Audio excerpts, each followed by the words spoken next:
It's the Angry Educated Black Man. I'm coming at you for a Marvel Minute.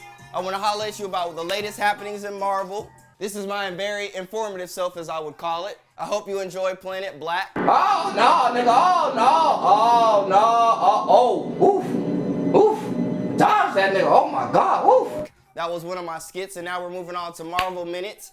And so this is basically about everything that's happening in the MCU right now. Now we focus on the MCU and the most important parts of Marvel because that's the only shit that anybody gives a fuck about and that anybody watching in the first place. So with that being said, let's hop right into it. Now recently at the Disney D23 Comic-Con or whatever it was, I don't know what the hell event it was, but anyways, they announced that Black Panther is going to be coming out in May 6th of 2022, which of course is a long way down the road, and many of us are like, what the fuck? Why the fuck you telling us this now? But I think the big thing is that Captain Marvel, Black Panther, and of course Guardians of the Galaxy are going to be big tellers of who our next big villain within the MCU is going to be. And I think right now they're just laying the foundation in phase 4 of all these different characters that we're going to see that are going to be influential later on into the series, and especially with Spider-Man now being gone, it's important that they lay out as big a possible universe as they can as they go into this bigger cosmic villain. So I was excited to see that they announced it. They didn't announce the title. Of course, Coogler's going to be directing it. They didn't give many details, but they did say that it was going to drop May 6th of 2020. It's going to be in theaters. They also announced that we're going to have 3 more Disney miniseries. We're going to have She-Hulk, we're going to have Moon Knight, and we're going to have Mrs. Marvel. So again, the Disney streaming service, and of course, is like I've tried to explain before, we're going to have a lot of movies that are going to be in the theaters, but then the Disney streaming service is going to have the Falcon and Bucky, the WandaVision, it's going to have Loki, it's going to have Mrs. Marvel, She-Hulk, it's going to have Moon Knight. And so this Disney streaming service is also going to be potential for them to lay out a bigger universe for us to see, and for them to lay down characters and develop story arcs that could potentially see other Marvel characters in them, or down the road have some of those characters within the bigger movies. Now let's break down each one of them individually. Now She-Hulk, of course, is about a woman who was a lawyer and who lives in New York City and was given some of the Hulk gene, but she's more of a Professor Hulk-like, where she has retained more of her intelligence and more of her personality as opposed to being the beast that Hulk normally is. So it'll be interesting to see if we may see an older Hulk in that, or we see how she develops her powers from Hulk. It'll be interesting to see what character they're going to develop with that.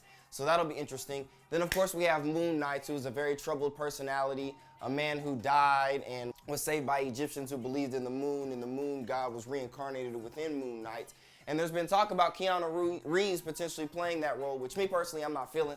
I don't want to see that nigga play Moon Knight. I think he's a bigger character. I would have preferred to see him in Eternals, but of course Marvel is trying to get him in the MCU.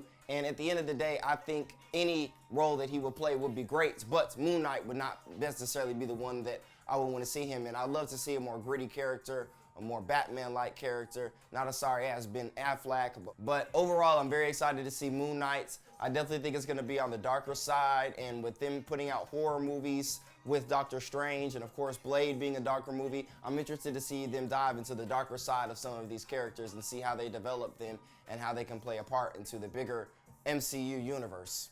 And lastly, of course, we have Mrs. Marvel, which of course was a hit character when Miles Morales and some of the other Spider-Mans came out, and some of these younger, more diverse characters that have come within the comic book scene are now coming to the big screen. And of course, Mrs. Marvel has the ability to transform her body and use super big punches or super big legs, and basically reshape and morph herself. And she's also a super fan of superheroes. So of course there'll be some funny Deadpool-like commentary, I imagine, and of course references to some of these other superheroes. And interesting to see if we potentially have Maria Rambeau's daughter in there as well as a superhero, and the other superheroes that might pop up in this, as well as some of the Disney Marvel streaming series that we see.